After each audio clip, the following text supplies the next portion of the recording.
Me encuentro en una de las calles más bonitas de Soneja y son estas calles que están junto a la iglesia donde tengo la casa que te acabo de enseñar.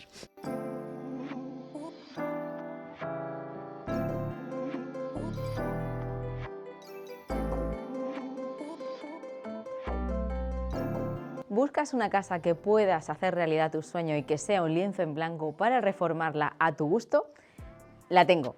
Me encuentro en Soneja y tengo esta casa centenaria llena de historia que está lista para que le den un poquito de cariño. Ven conmigo que te la enseño. Me encuentro en la parte alta de la casa, es una tercera planta y es una casa que es esquinera, estamos en el centro de Soneja junto a la iglesia. Mirar qué espacio, que puede ser una buhardilla, un espacio de trabajo, una sala de estudio o incluso una sala de música, que aquí han venido gente súper interesada también para poder crear un espacio multidisciplinar. Ven que te enseño la parte de abajo que no te va a dejar indiferente. Pasamos al segundo nivel y me encuentro en esta zona donde tenemos una chimenea que cuenta con 200 años de antigüedad. ¿Vosotros qué haríais con ella? ¿Os gustaría para integrarla en vuestra reforma o la cambiaríais totalmente? Os leo en comentarios.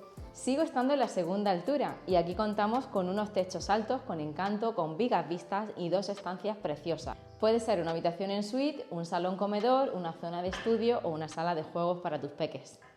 Si te ha gustado esta casa y le ves posibilidades, mándame un mensaje privado con la palabra Soneja, te mandaré toda la información. ¡Chao!